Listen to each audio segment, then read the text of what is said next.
Hello viewers, welcome back to our channel Maths Zone with PP. I am Sanjeev Kumar. Today I want to give you information about chapter 13, that is plant growth and development. तो आइए आज हम आपको chapter 13 that is plant growth and development है उसकी जानकारी देता हूँ। इसकी पूरी डिटेल इंफॉर्मेशन आप डिस्क्रिप्शन में जा करके वहाँ पूरी सारे वीडियोस की लिंक मिल जाएगी, वहाँ जा करके आप देख सकते हो। आज हम chapter 13 that is plant growth and development की जानकारी लेंगे। You have already studied the organisation of flowering plant in chapter 5। जैसा कि हमने स्टडी किया है ऑर्गेनाइजेशन ऑफ फ्लावरिंग प्लांट ये चैप्टर 5 में।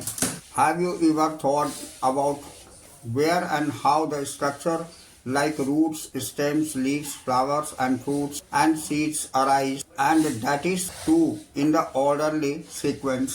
So you are by now aware of the term seeds, seedlings, plantlet and mature plant. So you have already seen that the tree continue to increase in height or girth over a period of time. However, the leaves, flowers and fruits of the same tree not only have limited dimensions but also appears in fall periodically and sometimes repeated. So why does vegetative phases proceeds flowering in a plant? So all plants originate or all plants organs are made up of variety of tissues. Is there any relationship between the structure of a cell and tissue, an organ and the function they perform? Can the structure and the function of these be altered? All cells of plants are descendants of the zygote. The question is then, why and how do they have different structural and functional attributes?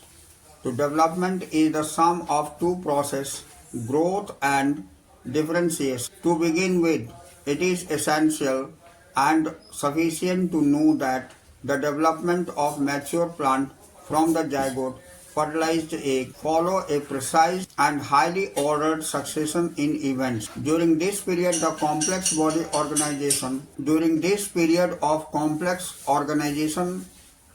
organization is formed that proceeds roots, leaves, branches, flowers, fruits and seeds, and eventually they die. So the first step in the process of plant growth is seed germination. The seed germinates when favorable conditions for growth exist in the environment. In absence of such favorable conditions, the seed do not germinate and goes into a period of suspended growth or rest. Once favorable conditions return, the seeds resume metabolic activities and growth takes. In this chapter, you shall also study some of the factors which govern the control and development process. These factors of the both intrinsic, यानी internal and extrinsic, that is external to the plant. अब देखिए इसके बारे में हम आपको बताते हैं। जैसा कि हम ऑलरेडी चैप्टर 5 में प्लांट के पार्ट्स के बारे में जान चुके हैं कि उसमें प्लांट्स में रूट होती है, शूट्स में stem, flowers, branches, fruits and seeds, ये सारे होते हैं। तो इन सारे की डेवलपमेंट कैसे होती है, कहाँ से प्लांट जो है ग्रो हो करके एक ट्री के फॉर्म में आ जाती है, तो उसके बारे में इस चैप्टर के अंतर्गत हम डिटेल जानकारी लेंगे कि how can the plant develop, plant में ग्रोथ कैसे होती है और ये कैसे डेवलप होती है। तो आइए इसके बारे में डिटेल्ड स्टडी हम लोग करेंगे। इसके इंट्रिंसिक पार्ट को और एक्सट्रिंसिक पार्ट दोनों ही फैक्टर्स को हम इसमें देखेंगे। नाउ यहाँ पर आप फिगर में देखिए, this one is the seed which comes into the soil. जो सॉइल में जाने के बाद इसमें क्या होता है, ये सॉइल लाइन से नीचे जब जाते हैं तो ये कोटिलेडन्स है सीड की, जिसमें ये हाइपोकोटाइल ग्रो होती है और यही हाइपोकोटाइल जो है आगे डेवलप हो करके ये कोटिलेडन्स के रूप में बाहर आती है और ये ग्रो होने के बाद ये इपिकोटाइल हुक के रूप में बाहर आती है फ्रॉम द सॉइल। उसके बाद ये कोटिलेडन फिर एपिकोटाइल आगे ग्रो हो जाती है जहाँ से लीव्स की फॉर्मेशन होती है, और ये हाइपोकोटाइल इनसाइड द सॉइल ही पाई जाती है जो आगे फर्दर नीचे की ओर गर्थ की ओर रूट्स का फॉर्मेशन कर देता है, और ऊपर ये सॉइल से ऊपर की पार्ट सूट कहलाती है जिसके अंतर्गत स्टेम आ जाती है, ब्रांचेस आ जाती है, लीव्स आ जाती है, फ्रूट्स आ जाती है, फ्लावर्स आ जाते हैं। ये सारे पार्ट सूट्स में ऊपर डेवलप हो जाते हैं। तो ये germination and seedling development in beans में दिखाया गया है इस फिगर में। तो इसके बाद हम अब पहला पॉइंट इसमें ग्रोथ के बारे में जानकारी लेते हैं। तो growth is regarded to one of the most fundamental and conspicuous characteristics of a living beings. Growth जो है बहुत ही मौलिक रूप से और कॉन्स्पीशियस बहुत ही इंपॉर्टेंट कैरेक्टरिस्टिक्स है किसी भी living beings. What is growth? And growth can be defined as the irreversible, permanent increase in size of an organ or its parts, or even in the individual cell. Growth जो होती है irreversible होती है और ये permanent होती है, क्योंकि ये एक साइड से जब ग्रो हो जाने के बाद फिर ये रिड्यूस नहीं करती। ग्रोथ ऑलवेज ग्रेजुअली आगे की ओर बढ़ती रहती है। Generally growth is accompanied by the metabolic process। ये मेटाबॉलिक प्रोसेस के द्वारा होती है, बोथ एनाबॉलिक एंड कैटाबॉलिक, यानी कि मेटाबॉलिक में दोनों ही प्रकार की प्रोसेस होती है, एनाबॉलिक भी और कैटाबॉलिक भी। That occurs at the expense of energy, जो एनर्जी के एक्सपेंस के द्वारा होती है। Therefore for example expansion of leaf is growth, यानी जैसे हम लीफ की एक्सपेंशन देखते हैं तो वो भी ग्रोथ कहलाती है। How would you describe the swellings of piece of wood when placed in water? तो आप इसे कैसे डेवलप मतलब एक्सप्लेन कर सकते हैं कि जब एक पीस ऑफ वुड को अगर हम पानी में डाल देते हैं तो इसमें भी ये स्वेलिंग हो जाती है। तो this one is also a growth, but this one is external growth, not internal growth. तो आइए हम ग्रोथ के बारे में डिटेल इंफॉर्मेशन लेते हैं। तो यहाँ दिया हुआ है plant growth generally is indeterminate. Plant growth जो है ये जनरली इनडिटरमिनेट होती है। तो plant growth is unique because plant retains the capacity of unlimited growth through out their life. Plant में ग्रोथ अनलिमिटेड होती है, जब तक ये प्लांट मतलब जीवित रहती है तब तक इसमें ग्रोथ होती रहती है। This ability of plant is due to the presence of meristems at certain locations in their bodies। ये ड्यू टू मेरिस्टेम्स के प्रेजेंस की वजह से होती है जो कि प्लांट बॉडी में पाई जाती है। The cell of such meristems have the capacity to divide and self-perpetuate, यानी मेरिस्टेम्स में ही ये सेल्फ डिवीजन की कैपेसिटी पाई जाती है जो कंटिन्यू होती रहती है। The product however soon loses the capacity to divide and such cells make up the plant body. और यही प्रोडक्ट जो है आगे चल करके कैपेसिटी लॉस हो जाती है और आगे डिवाइड होकर के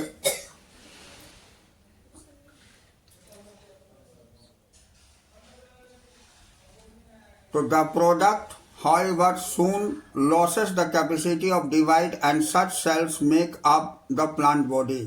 यही प्रोसेस आगे चल करके लॉस हो जाती है, कैपेसिटी डिवाइड होने की कैपेसिटी जो है ये लॉस हो जाती है और ऐसी सेल प्लांट बॉडी को बनाती है।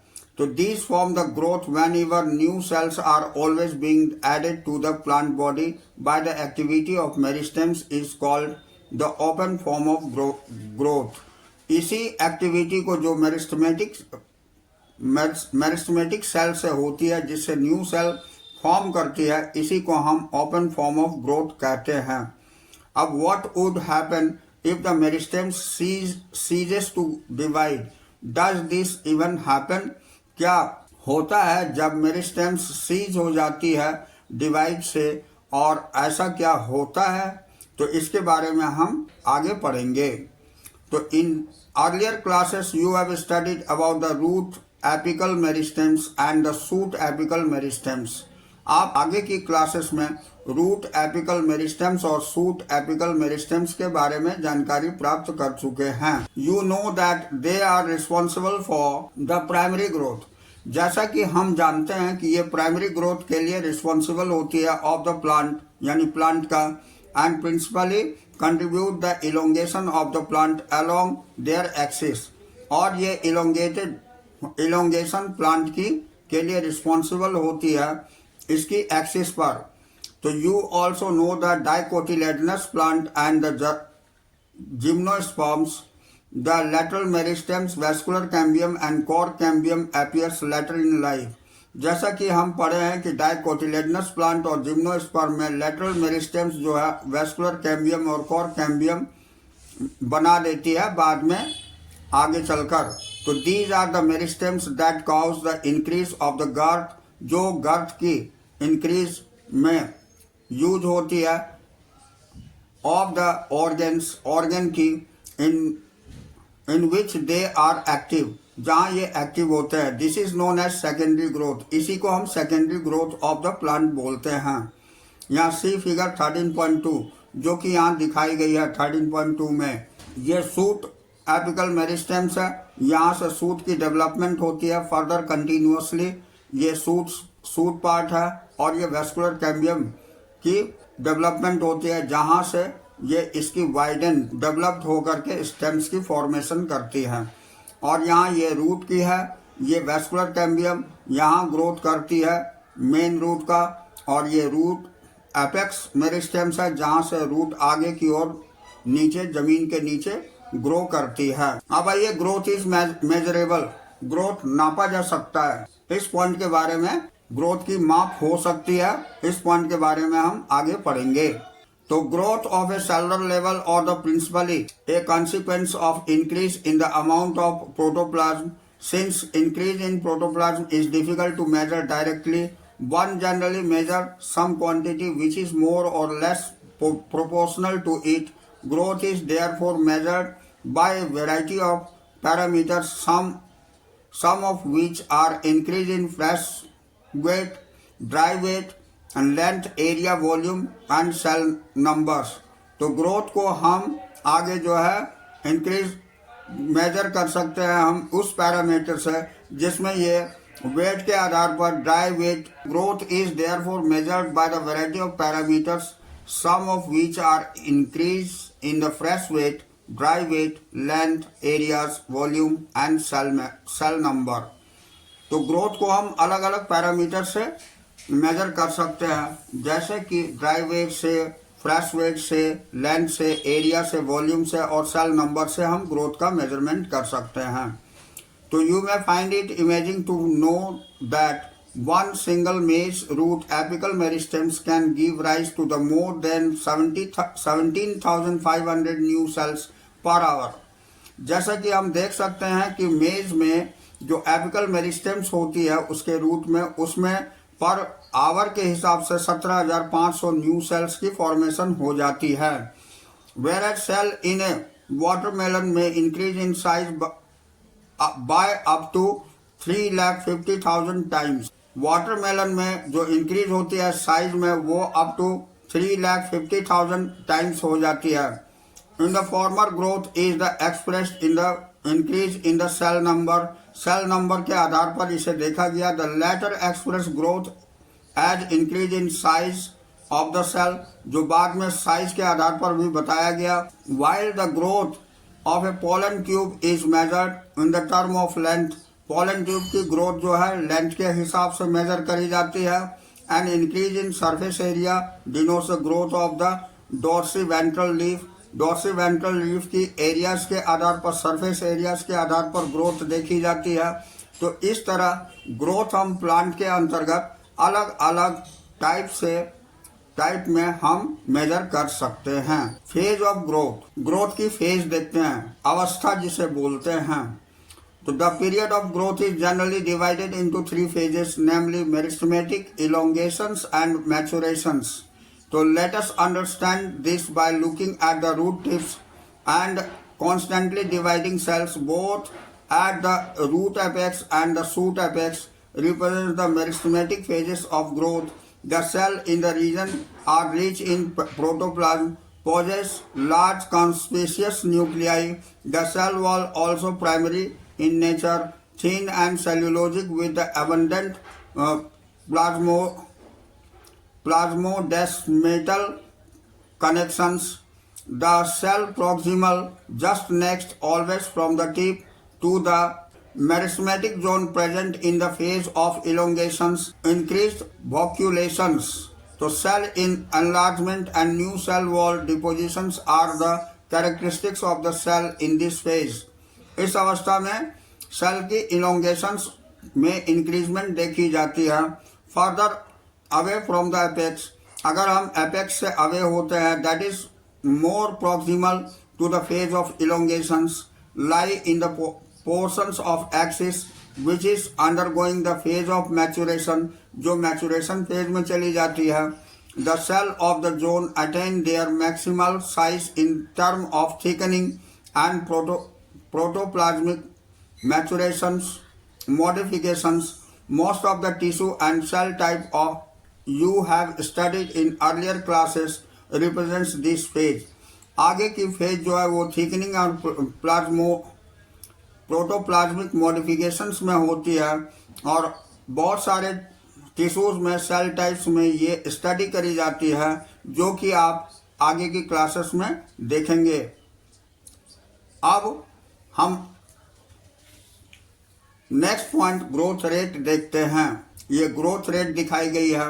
The increased growth per unit time is termed as growth rate. Per unit time के आधार पर जो इंक्रीजमेंट होती है वो ग्रोथ रेट कहलाती है. Thus rate of growth can be expressed mathematically. An organism or a part of the organism can produce more cells in a variety of ways.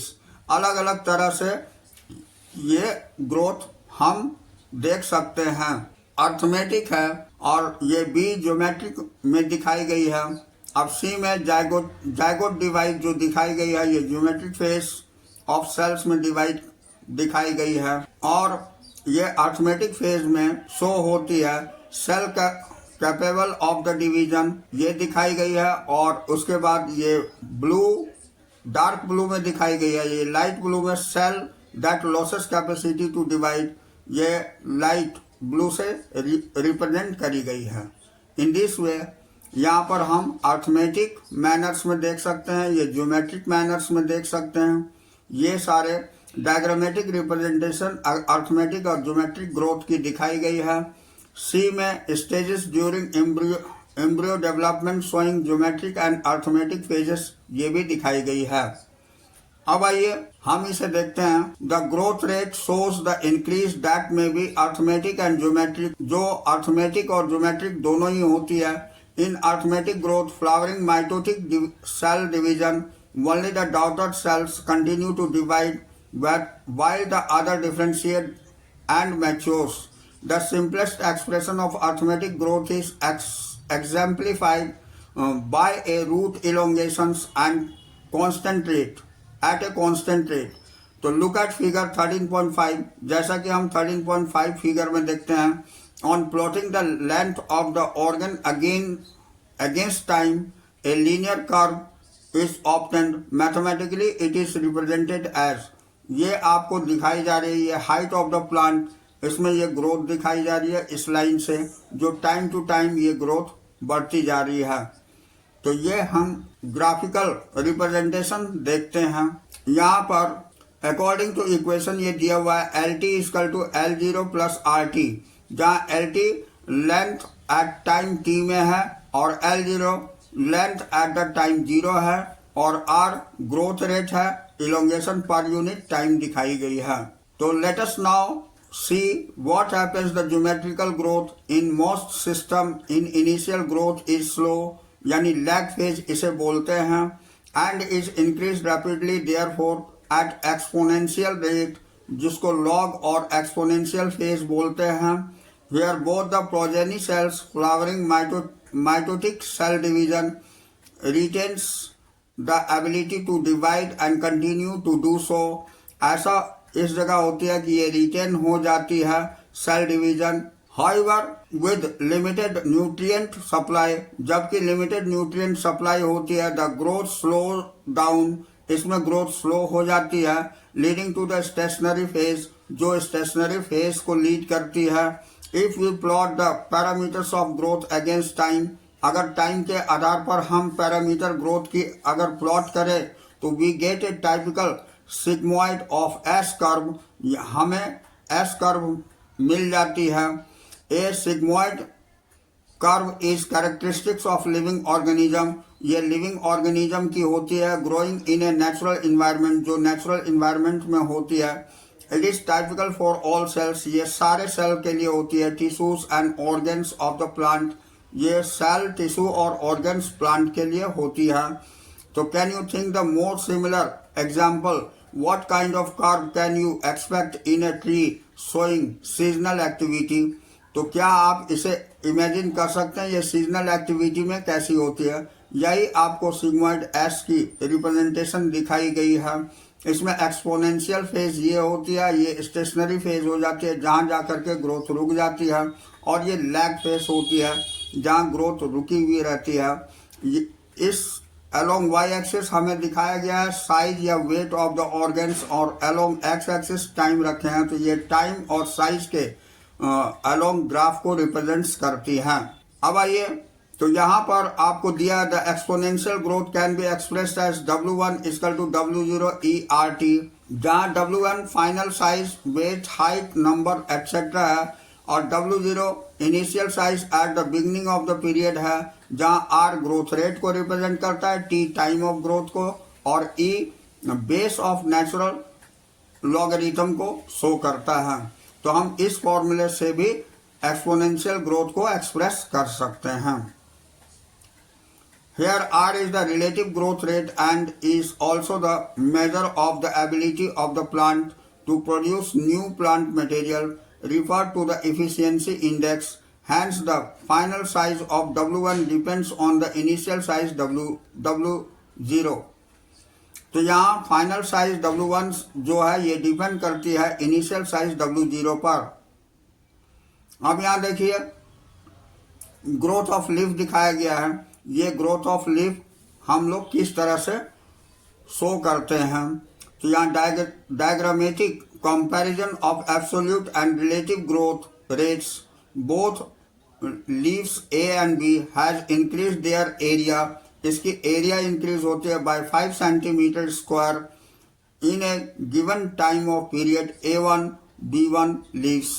ये A1 और B1 में दिखाई गई है, इस तरह से इसकी एरिया में ग्रोथ होती है। तो यहां देखते हैं हम quantitative comparison between the growth and living systems can also be made in 2 ways. दो तरह से इसमें कंपैरिजन, क्वांटिटेटिव कंपैरिजन होती है ग्रोथ और लिविंग सिस्टम्स के अंतर्गत। पहली होती है measurement and comparison of total growth पर unit time is called the absolute growth rate.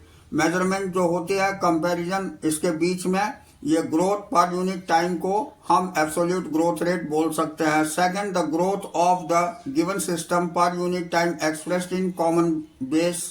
यहाँ growth rate per unit time जो हम देखते हैं सिस्टम की, उसे हम कॉमन बेसिस बोल सकते हैं। That is per unit initial parameter is called the relative growth rate, और पर यूनिट पैरामीटर जो है ये आपको रिलेटिव ग्रोथ रेट बोला जाता है, जो फिगर 13.7 में दिखाई गई है लीफ की, जो ऊपर हम लोग देख चुके हैं। 2 लीव्स A एंड B में देखें, and drawn that the different size but shows absolute increase in area is given time to increase leaves A1 and B1. So however one of them shows much higher growth rate, which one and why? इसमें हम higher growth rate A में देख रहे हैं, जबकि B में हम उतनी ग्रोथ नहीं देख पा रहे हैं। तो आइए आप कंडीशन फॉर ग्रोथ बताते हैं। Why do you try to write down what you think and necessary conditions for growth? तो अब क्या नेसेसरी कंडीशंस होती है ग्रोथ की, इसके बारे में जानेंगे। तो दिस लिस्ट में have water, oxygen and nutrient is very essential elements for growth. हम जानते हैं ग्रोथ के लिए वाटर, ऑक्सीजन और न्यूट्रिएंट्स की आवश्यकता होती है प्लांट को। The plant cell growth in size and cell enlargement which is in turn requires water. हम जानते हैं प्लांट सेल जो है साइज में और इसके एनलार्जमेंट, एलोंगेशन में ग्रो करती है। इसके लिए इन्हें वाटर की जरूरत होती है। Turgidity of cells help the extension growth. Turgidity cells की एक्सटेंशन ग्रोथ को हेल्प करती है। Thus plant growth and further development is initiated linked in the water status of the plant. Water also provides the medium enzymatic activities needed for growth. Water में और भी enzymatic activities के लिए provide करती है medium को, ये growth के आवश्यकता को पूरी करने के लिए। अब oxygen help the releasing metabolic energy specially growth activities. Oxygen भी मदद करती है मेटाबॉलिक एनर्जी को, जो कि ग्रोथ के लिए जरूरी होती है। तो न्यूट्रिएंट्स मैक्रो और माइक्रो, दो तरह के न्यूट्रिएंट्स होते हैं, एक मैक्रो दूसरे micro. Essential elements are required by plants for the synthesis of protoplasm. ये प्रोटोप्लाज्म के सिंथेसिस के लिए आवश्यक होती है। Act as a source of energy, ये सोर्स ऑफ एनर्जी का काम करती है। अब in addition every plant organism has the optimum temperature range but suited for its growth। अब हर प्लांट के लिए ऑप्टिमम टेम्परेचर की भी आवश्यकता होती है, जो कि ग्रोथ के लिए बहुत ही सूटेड होती है। Any deviations from the range could be detrimental to its survival। तो any derivations from the range could be detrimental to its survival। अब environmental signals such as light and gravity also affect certain phases। अब environment में जैसे light और gravity भी इस पर प्रभाव डालती है, stages of growth। तो आज हम यहीं तक इस पॉइंट को एक्सप्लेन किए। अब नेक्स्ट क्लास में हम फिर मिलते हैं अगले सारे पॉइंट्स और टॉपिक्स को लेकर के इस चैप्टर की। तो that's all for today, we will meet again on the next class.